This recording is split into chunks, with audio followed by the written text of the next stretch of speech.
Thank you, Karen. And thank you to the Ocean City Library for hosting this series for me. I love being here. So thank you to Karen and her crew. They have provided lunch for those of you that are in person. So please help yourselves get something to eat if you like. It smells delicious. And for those of you on Zoom, welcome. Karen was just announcing a minute ago that on May 4th, the Ocean City Library is having a Wellness Alliance with a big kickoff here for their Wellness Alliance in Ocean City. So if you're interested in getting out and joining, please do. And there is information. You have it on your website? Yes. Yeah, and there's information on the website about that day. Actually, Chris, one of my colleagues is doing a program. It's not here, but forget which one it is.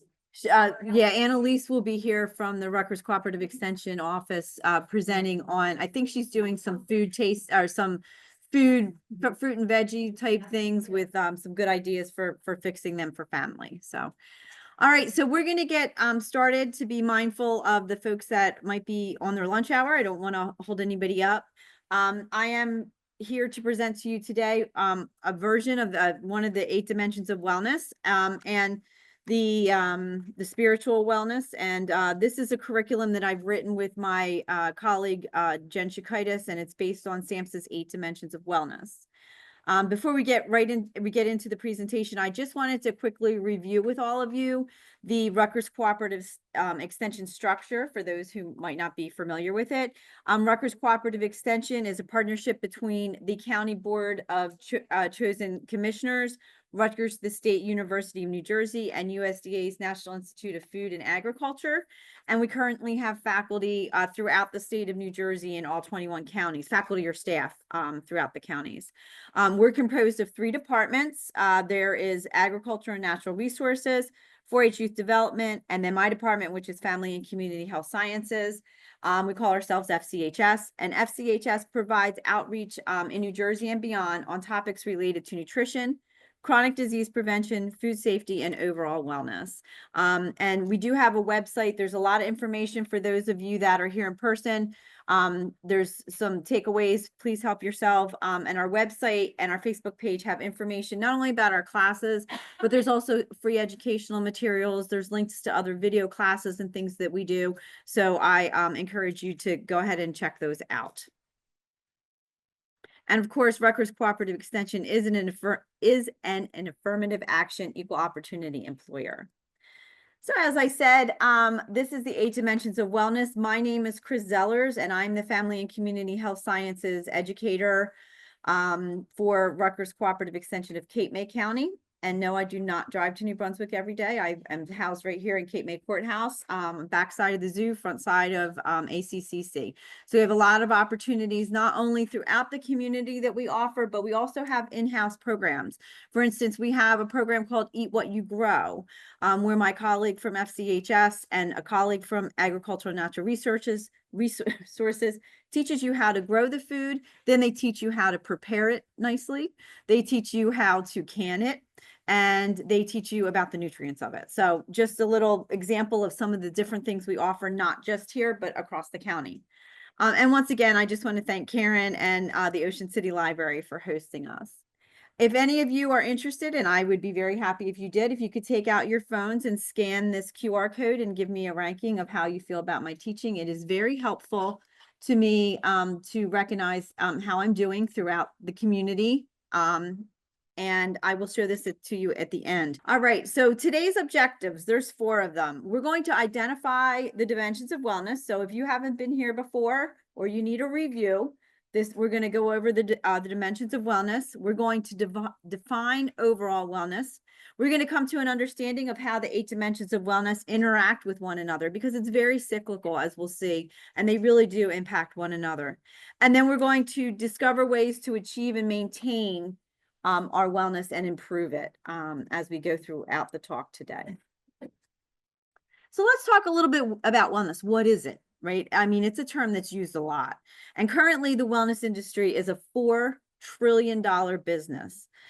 People have really latched on to this idea of wellness. We're all, I guess maybe it coincides a little bit with that fountain of youth, right? We're looking to be well, we're looking to be healthy. But what's it mean? Exactly, what is it? So if you search the term wellness, you're likely going to see advertisements for spas. You might see a picture like the one on the screen right now. You might see some yoga classes, people meditating, maybe some essential oil ads. I always say that I always see different ads. I pay attention now because I teach this curriculum. I've seen ads for wellness around cars. I saw one the other day that you could be well if you buy a certain sneaker.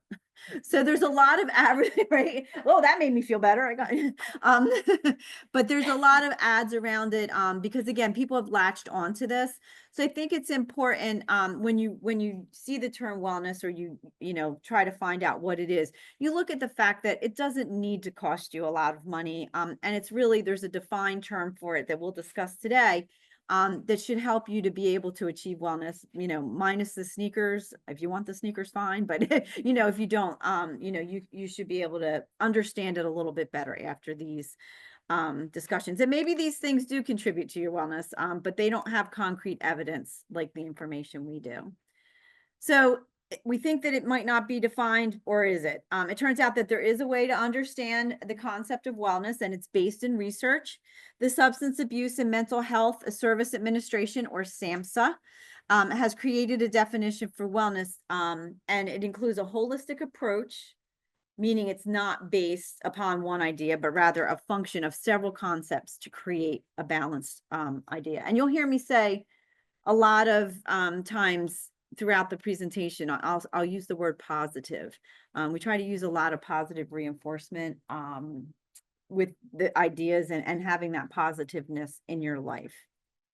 So here's the definition that SAMHSA gives us. They envision wellness not as the absence of disease, illness, and stress, but as the presence of a positive, there's that word already, positive purpose in life, satisfying work and play, joyful relationships, a healthy body and living environment, and happiness.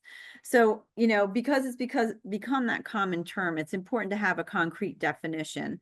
And, you know, you may have spent some of that 4 trillion on yourself towards that, but this is the specific definition. And because it's, you know, ingrained in research and we have a definition, it's important to recognize that they're saying absence of disease, purpose, positive purpose in life. So it's not just the absence of disease, but also things that, you know, it's sometimes it's hard to prevent disease. We know that like there could be hereditary factors and things like that, but trying to work around, you know, different things in life and finding joyful relationships, finding positive, ways to live and looking at your glass half full instead of half empty can really go a long way to get through some of the hurdles of some of the things we cannot, that are beyond our control. You can see here also what the 8 dimensions of wellness are. They are environmental, emotional, financial, intellectual, physical, occupational, social, and spiritual. And of course, today we're going to be focusing on spiritual wellness. You can see here the list of what the different definitions are, like short definitions that SAMHSA has provided. And you'll see that spiritual is highlighted there at the bottom of the screen. That doesn't mean that it's any less important than the other ones above it. It just means it's in alphabetical order. So we're just, you know, we're looking at it. Don't say that that's less important, because really, as you saw from the circle with all of the dimensions on there, everyone is just as important and everyone can impact the other one. So, you know, it's important to recognize this and be aware that I just put this up here really so you could see the specific definition for each one. All right. So, an important part of well-being is balance. So again, when you look up wellness, a lot of times you see these rocks balancing on something. Sometimes they're balancing on a stick, each other, you know, so, but it relays that, idea of balance, and balance in the 8 dimensions of wellness is really important. We all have individual needs. Everybody in this room's consideration of what balance is going to look a little different. So it's important to recognize that. Some people might in the room or on the screen might feel very balanced socially. You know, you get out and you get to socialize a lot, but they might not be very physically balanced or physically well. So it's important for you to take a look at that, recognize that. And so I think now is a good time that maybe we should reflect on which of the 8 dimensions of wellness you feel strongest in. So just take a minute think about what the 8 dimensions are, and think about which one you feel strongest in right now. So as we move on after your reflection, just keep that in mind. And recognize that this is not a quick fix. It's not, something like, oh, I don't feel good in my physical wellness, I'm going to do what Chris says and I'm going to be fine. There's a balance between all of them. Each one is kind of interrelated. One could be a little bit off and you could feel off in another one and not even recognize that one part of one dimension is not quite working right. So try to make sure that you are constantly balancing it is a balancing act, but try to take that minute to reflect and realize, this is where I'm good. This is where I need a little help. It's okay to need help in certain areas. And then try to take time to rebalance yourself from time to time. Because that balance in one area could have a ripple effect across all of the dimensions of wellness to give you better well-being. All right. I did want to just review again, the spiritual wellness dimension is a broad concept. It represents one's personal beliefs. Again, it's going to be different for everybody in the room. So everybody's personal beliefs and values, and it involves having meaning, purpose, and a sense of balance and peace. And this is the definition according to SAMHSA. It gives us it helps to develop an appreciation for life and natural forces that exist in the universe. So some people, like when I first started teaching this, people right away thought it was, about religion and things like that. And it could be about your religion, but it really is very centered in your beliefs and your value system, as you will see as we go through the presentation. I think I've already said it once, but I'm going to say it again. Completing or making the 8 dimensions of wellness work for you, it can be really overwhelming. And I always equate it to New Year's resolutions, right? So you make a New Year's resolution. I'm going to lose weight. I'm going to eat healthier. I'm going to exercise more. You have these big nebulous goals. And that's great. It's great to want to, set goals, and goal setting is good. We'll do that at the end here.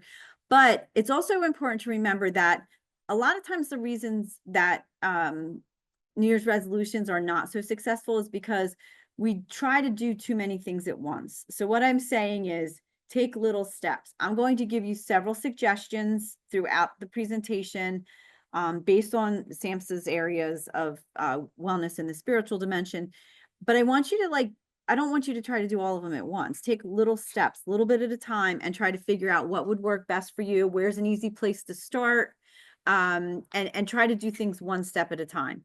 If you're feeling really concrete, really good in your spiritual wellness, you feel really strong, then maybe try to look at one of the other dimensions and see how the strength of the spiritual, it could help you in another dimension, maybe in your environmental or your emotional. Okay. So if you feel strong in one area, you can use it to, build on another area and take small steps, small goals, small steps.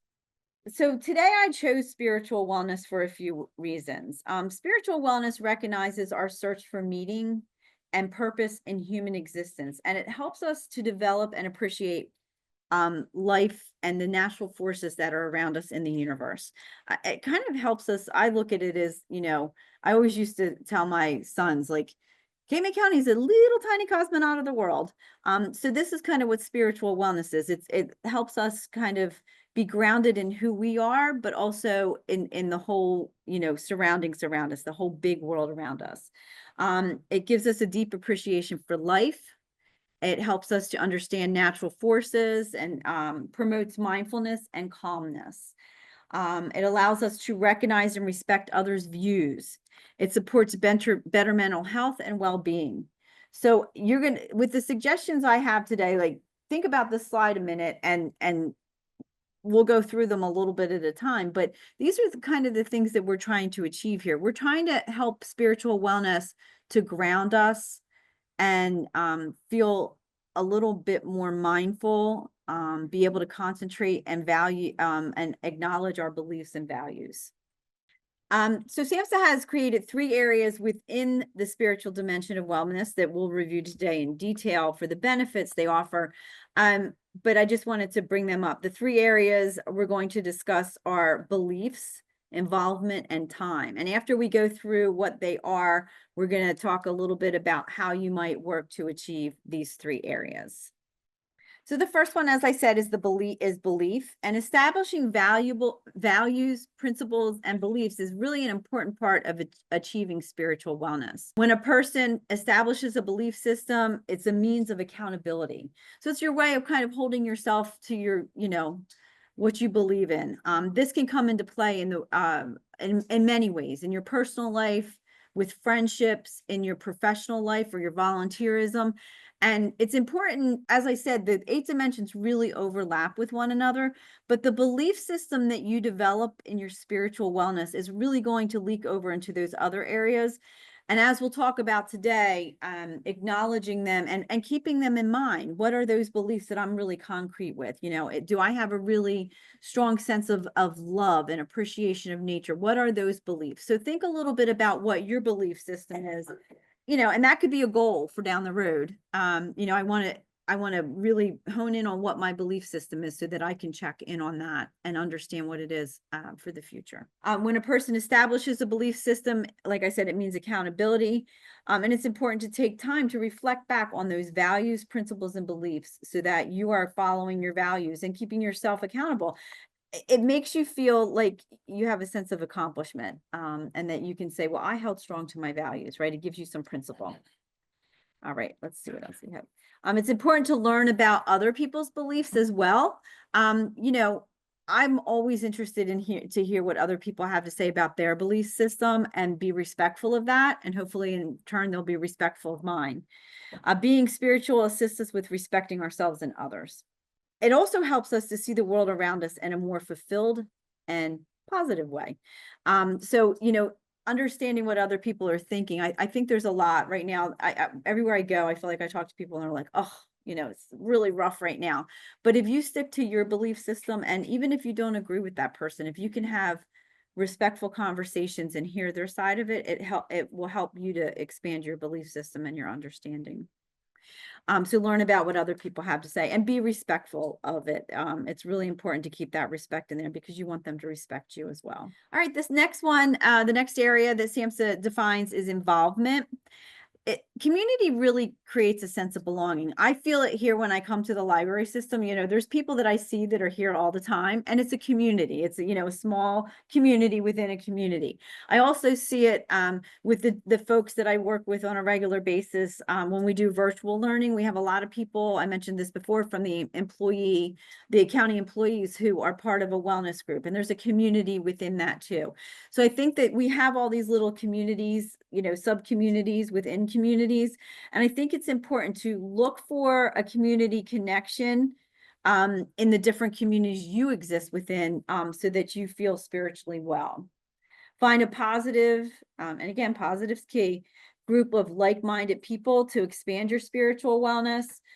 For instance, it might be a group of fellow yogis. You go to yoga regularly, and you find those folks at yoga class that have similar beliefs to you. Could be a house of worship. It could be a group that walks in nature. So there's a lot of different communities where you can find that spiritual connection, but joining those groups within that community to help your spiritual wellness is important.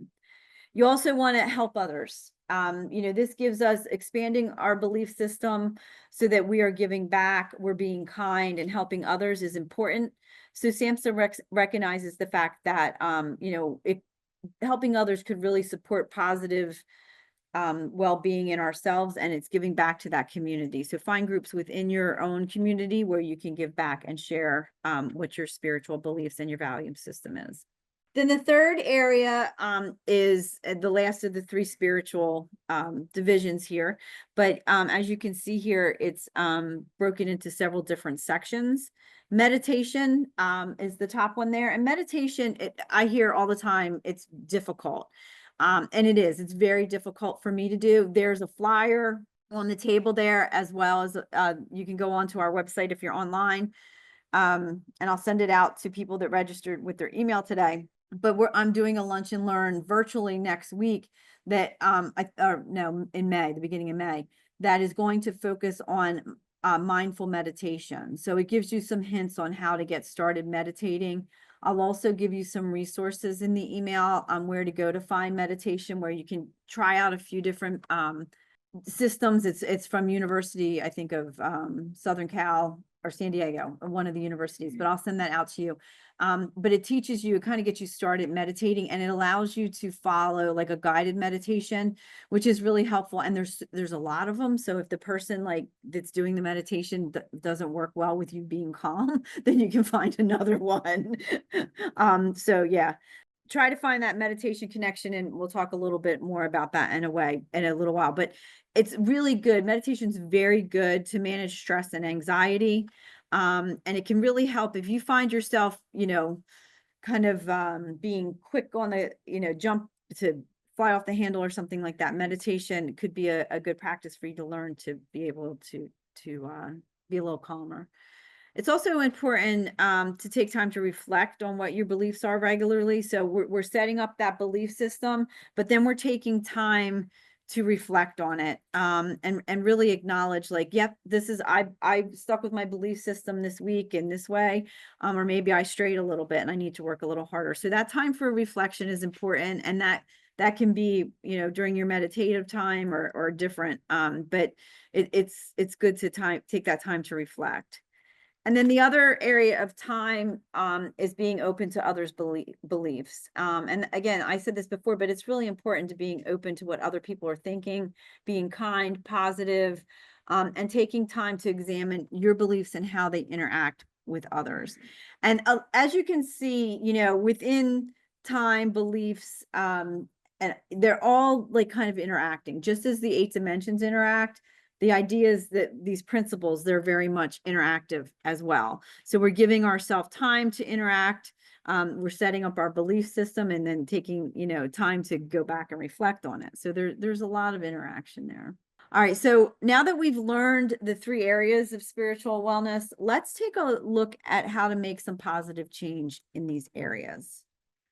So the first area was involvement, and we want to create a belief system, but we want to support that belief system as well. So you want to learn more about what your beliefs and your values are by reading them. So there's so many, you don't just have to read, there's podcasts, you can audio book them if you're going for a long ride or something like that. But there's so many books out there. You can get references from people that have like belief systems to you, but there's so many different ways to reinforce your beliefs and make you think a little bit more. Expand on that. If you're reading about it and it's giving you, more to think about, that's helping your intellectual wellness.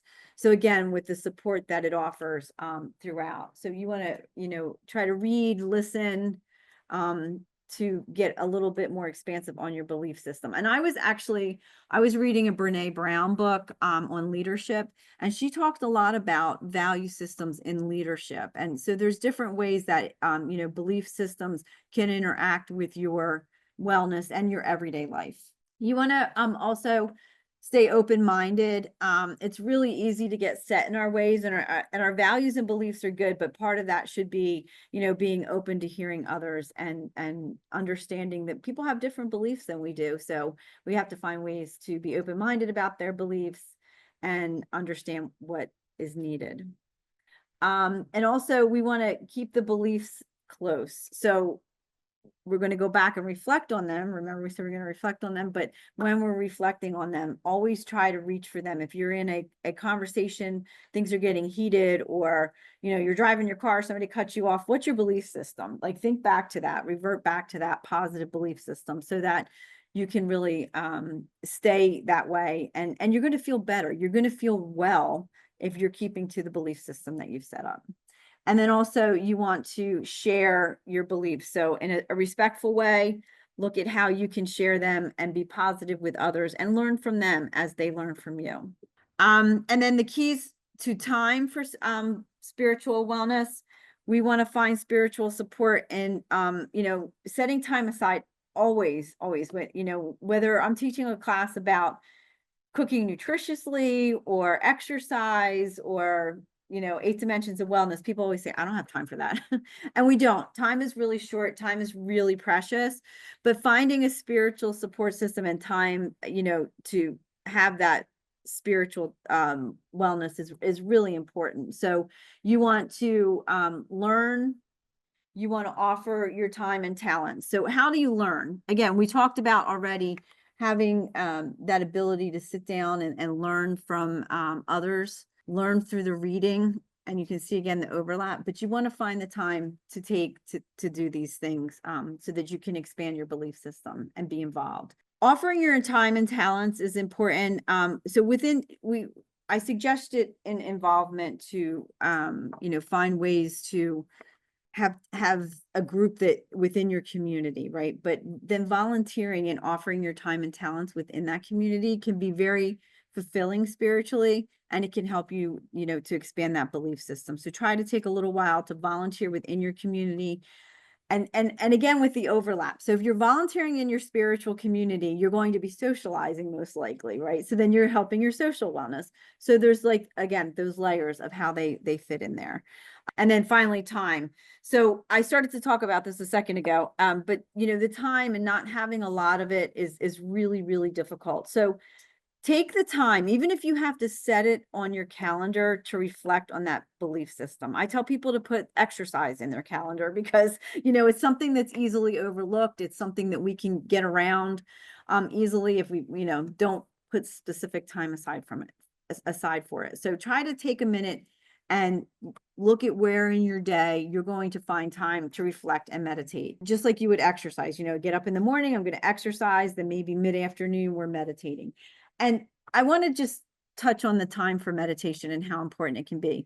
There's a couple, when I do this presentation in a couple of weeks, I think one of the things I do in that presentation is a stop meditation. And it's literally a 5-minute meditation that if you're going into a meeting where people are going to be confrontational or it's an uncomfortable situation for you, you could do that stop meditation ahead of time. And it would be really helpful as you walked into this, potentially stressful meeting. It allows the meditation and the time to reflect and look at our value system and meditate is really important. Now, that being said, I recognize that it's a practice and you have to do it regularly. So one of the benefits is stress reduction. Another benefit is anxiety reduction, not flying off the handle. So being a lot more in control and present, but also is sleep. Meditating helps sleep. So that takes us back to the physical dimension of wellness. But the reason I call meditation a practice, or the reason it's called a practice, is because it takes practice. It doesn't, I always get somebody that raises their hand, and I am that person. I can't meditate. When I meditate, all this stuff is flying in my head the whole time. I try to sit still and focus and breathe, and I can't do it. Well, I have a really hard time too. And people, when I told them I was going for a mindful meditation course and I got certified to do this, they laughed at me. So like, really, you are gonna do that? Yeah, I am. And it's still even though I did the training and I talk about it and I teach it, it's very difficult for me to do. One, finding the time to do it. Two, making it a practice, doing it regularly. And 3, keeping my mind quiet. So if you're one of those folks that has a hard time keeping your mind quiet, like myself, then try to just focus on one thing. Focus on your breathing, just your breath. Close your eyes in a quiet place, get rid of the phone and the distractions, and just take 3 to 5 minutes to start to just listen to yourself breathe. That could be a good way to start. Another good way to manage the stuff flying into our head is think about it like your phone when you're like shopping or something and you're swiping. Swipe that stuff out of your brain. Take a minute and say, I acknowledge that for some reason I need to find my yearbook from high school, and I'm swiping that out of my mind. Try to find those ways to just clear it out, like your windshield wipers. Even think of when your car, we've had all this rain, when your car gets all the rain on and the windshield wiper cleans that windshield for you. Think of it that way. I'm swiping my brain, cleaning that off, cleaning that thought out. Our brains are made to think. That's what they're made to do. And they're going to think no matter how much we want to do meditative practice. So acknowledge that the thought is there and our brains are made to think, and then try to clear it out. So again, that's why it's a practice, because it's a continual thing. Think of it in terms of exercise. right? You can't just start out one day and say, I'm going to go run a marathon. There's things you have to do to build up to that. And that's the same thing with meditation. So to try to start small. And again, I'll give you some resources after the class. Try to start small and build up to that if you can. And it doesn't have to be, a lot of people think, that they have to sit there for an hour and build up to it. It's just like, anything else, build up to it and start small. All right. And then take time to learn, learning, again, belief systems. We have a wonderful associate director for cooperative extension at Rutgers, and she's very mindful and she's very interested in teaching leadership to all of us, as well as that time to learn about other professional leadership ideas and taking time in our schedule for things like meditation or reflection. So it's great to have somebody in the workforce that encourages us to do that, because it's so hard to do. So take that time to learn about new ideas. There's so many books out there that can really help you to find time in your schedule for relaxation or calm, or just to be mindful of what you're already created in that belief system we talked about. The next one's get out. Everybody get out. The get out is get out in nature. Nature has been, there's so much research going on right now around the benefits of nature. We live in Cape May County. Cape May County has beautiful nature trails, the walking guides there, if you're interested in finding those. And it's online, but there's so many opportunities in Cape May County to get out and enjoy nature. Even on a day, I mean, everybody was talking and commenting when we came into the room today about how it's raining, and it's been raining and we haven't had much sun. But even if it's rain, it could be pouring out. Go sit under a covered porch, or open a window and just sit and listen to the rain, because that nature, that being in nature, can be very helpful with your belief system. And it also, taking it back to what I said in the beginning about being part of the bigger universe, it helps us to recognize that. And it also helps us to recognize that some things are out of our control. Like, we're all done with the rain right now, but it's out of our control. So it helps us to have a lesson, and to go back to the last one, to learn. It helps us to learn where we are in the universe, and helps with our spiritual wellness. So we can recognize that there's some things that are out of our control, because a lot of time, I feel like this time one's so interrelated. A lot of time, if you're trying to meditate, you can't do it because you have so much going on in your brain. But if you get out and you are in nature, you're active in nature, you're sitting or admiring nature, breathing in nature, it makes you recognize that there's a whole bigger universe. So it helps you to let go to some of those things that might be prohibiting us from being able to be mindful. And that brings me to the last one here, which is be mindful. So mindfulness is a term that's used frequently, but it's really a state of being conscious and aware. So you'll hear people refer to maybe mindful eating. Mindful eating is eating without distractions, appreciating the food on our tongue, appreciating the crunch or the sogginess of what we're eating, but being in the moment. So without distractions, and it could be eating, it could be exercise, it could be sleeping, it could be mindful sleeping. So we're without distractions.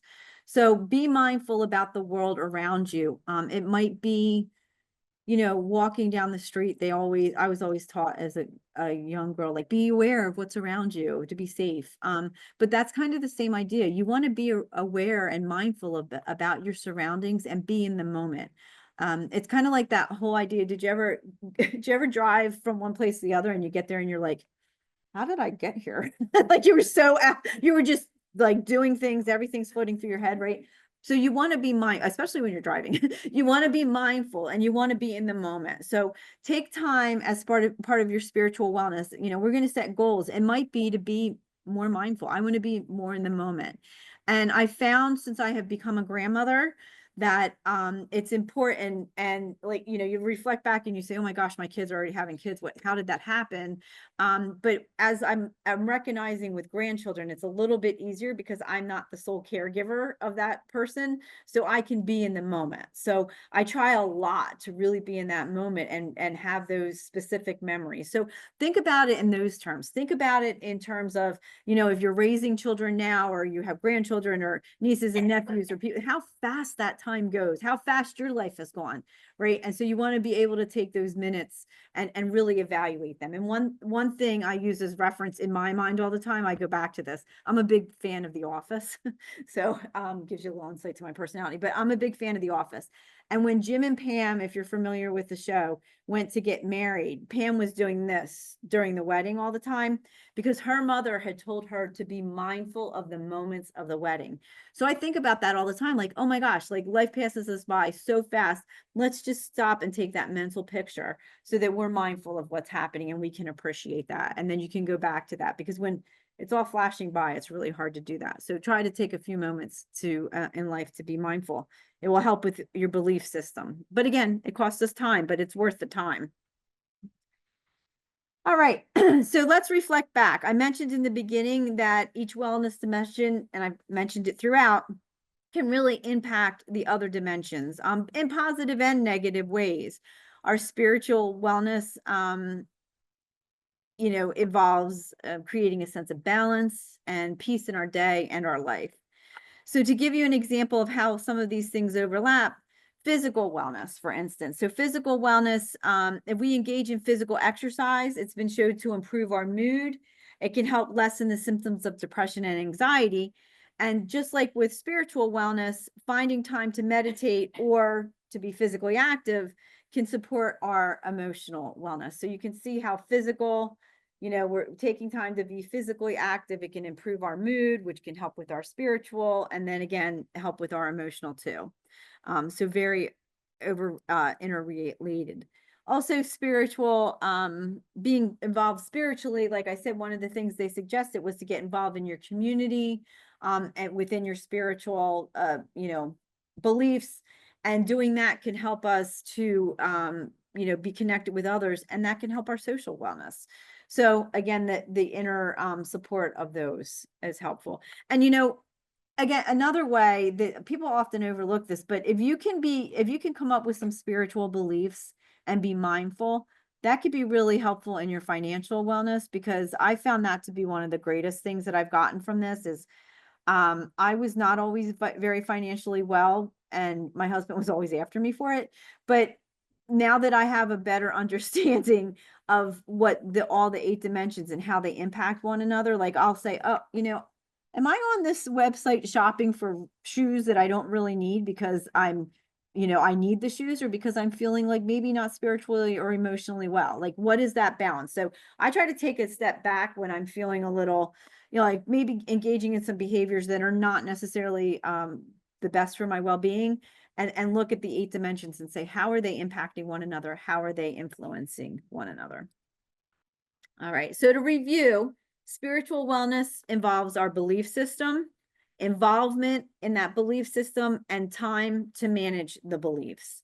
And as you've seen throughout the discussion today, within each of the areas of wellness, there's reoccurring themes, right? So with all of them, there's always, we want to have a belief system and take time to revisit that belief system.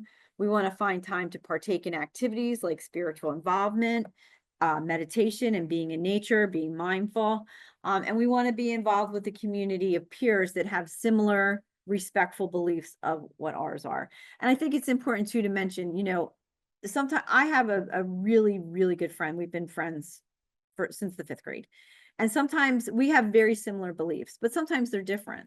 But when we talk about those beliefs that are different, we're very respectful because we love one another. So I think that, you want to have respectful conversations just like you want people to have them with you. So think about that when you're engaging in those respectful conversations. All right, so now that we've learned about spiritual wellness, we did physical wellness, and we did the introduction so far, I think. And so when we got to the end of the other dimensions, we talked about goals and activities. And I think it's important to set goals. You came here for a reason. If you're feeling like really, really well, like I said, in your spiritual wellness, and you feel like that's really fulfilled, think about how that can help with your social wellness or your emotional wellness or other physical wellness. How can you help those areas that maybe you don't feel as strong as you do in spiritual wellness to help impact you for overall wellness? The definition encompasses overall spiritual wellness, expanding one's sense of purpose, and a meaning in life. And that's a big term, but again, it's going to look different for everybody that's here. So as you think about creating a spiritual wellness goal, remember, we're doing things a little bit at a time. We're not making a huge New Year's resolution where we can't keep it, right? A little goal. And we're going to talk about how to set that little goal here. So the SMART goal method was, it can be used to help influence you to keep on the spiritual wellness track. It was created by George Doran, Arthur Miller, and James Cunningham. Not necessarily for this, it was actually for a business scenario, but it works very well for setting goals. And so a lot of people use it. So the SMART acronym there stands for specific, measured, attainable, realistic, and timely. So let's look at, I think it will pop up here. There we go. So if you were going to use this in this context of spiritual wellness, an example might be, and this is just an example, remember, we're all different, so we're all going to come up with our own things. For better spiritual wellness, I'm going to take time, that was one of them, to reflect on my beliefs and values. I'm going to start by doing this, the measured area, I'm going to start by doing this on a weekly basis. Attainable, I'm going to make it attainable because I'm going to set a specific time and location to do this to hold myself accountable. So I'm going to say, all right, I want to do this once a week. I'm going to do that on Thursday evening, before I go to bed. I'm going to reflect on that. So there's a specific time and how we're doing it. Okay. And then we're going to be realistic about it. If I set up a time to do this and I miss it, I'll establish another time in the week to do it, and I'll try to avoid missing it so I don't put it off too long that I don't do it. So I want to make sure that it's realistic, but I can still do it. And then timely, I'll start today and I'll do this every week for a month, and then I'll look at my progress to determine how I'm doing. So, this is just a time, an example, but you could do it, if you don't have a belief system, you could set up that belief system, revisit the belief system. Could be about meditating. I want to learn how to meditate. So I'm not flying off the handle so much, and I have things, I can be more calm. So you could set use the SMART goal to set that up. And now that you understand how to set the goals using the SMART method, revisit this goal. That's the important thing in addition to the small steps, you have to keep revisiting the 8 dimensions of wellness. It's not a quick fix. It's not like, oh, I'm going to do the 8 dimensions of wellness and then I'll be well. We have to keep revisiting them because things in our environment change, things personally change. There's so much going on around us. So it could always, we're always going to need to look at retweaking that. So set a goal in the spiritual dimension of wellness. That is, using the SMART goal method. Revisit the goal if you need to. If, it takes us 6 weeks to really establish a new habit. So don't do it for 2 days and say, well, I failed, I'm not doing that anymore, because it's going to take you a little bit longer to learn how to do that. And it might take you longer than 6 weeks. It depends on you. And so go back, revisit that goal. And then we are doing the 8 dimensions of wellness here at the library. If you've missed any of the other 8 dimensions, and like we already did physical wellness, like I said, if you want to go back and view the physical wellness, it is recorded on our website. So you're welcome to do that. But I would really encourage you to try to set a goal before you leave today. Think about that and come up with an idea of what you'd like to do. All right. So to sum up, as we discussed today, we discussed spiritual wellness. It recognizes our search for meaning and purpose in human existence, and develops an appreciation for life and natural forces that exist in the universe. And it's just one of the 8 dimensions of wellness. So don't be overwhelmed. They're broken down to give you some perspective on how to make them work. It's, spiritual wellness is affected and can be affected by all the other 8 dimensions as well. And there's things that you can do to achieve, maintain, and improve your spiritual sense of wellness that we talked about today. So try to make those one of your goals. All right. And I wanted to take a minute just to give you an example of, and to demonstrate how to meditate or how to get into that moment. So anybody that's interested in the room can participate. Anybody that's online will just a quick mindful meditation that we'll do. So what I'd like you to do first, if you'd like to participate, is just get comfortable where you're sitting. Put your back straight up in the chair, and put your feet flat on the floor. You can put your hands at your side or resting in your lap. And you can leave your eyes open and look at this beautiful picture of the Ocean City scenery here. Or you can close your eyes if you're more comfortable in doing that. And as you get comfortable here, I just want you to notice how your body feels while you're sitting and just being still.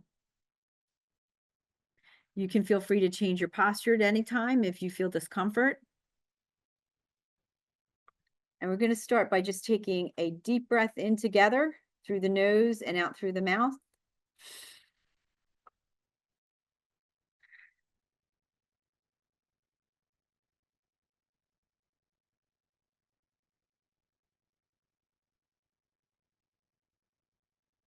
As you sit here, begin by noticing your breathing pattern. Follow the sensation of your breath as it enters and leaves your body. And continue to breathe slowly for the next few moments.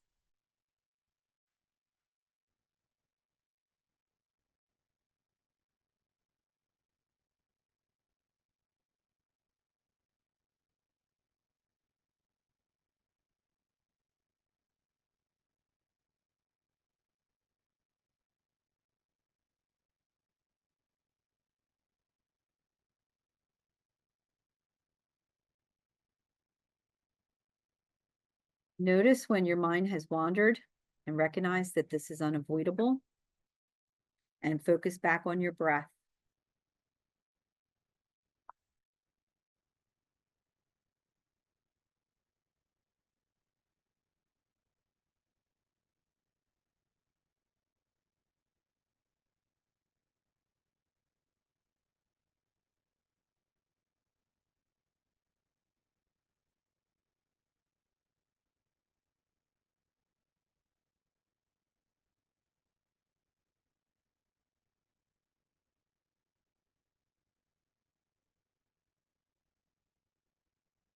Right, we're going to take a deep breath in and blow it out. Slowly open your eyes. All right, see how that peacefulness just kind of grounds you a little bit? And that was just for like 3 minutes. So if you started practicing that regularly, you can, pull up a great picture, go sit and listen to the rain, but it's just, all you have to do is listen to the breathing. And when that idea pops into your head, swipe it on out or say, yep, it's there, go away. So that'll just give you some indication on how, just a little idea about the breathing and information I'll share with you after the class and how you can take it into effect. These are some of our resources. And I'm going to put this one back up. And I'll take any questions from online or the audience. And also, before everybody leaves, if you could please make sure you signed in, I'd really appreciate it. And there's resources at the front. So does anybody have any questions? All right, thank you.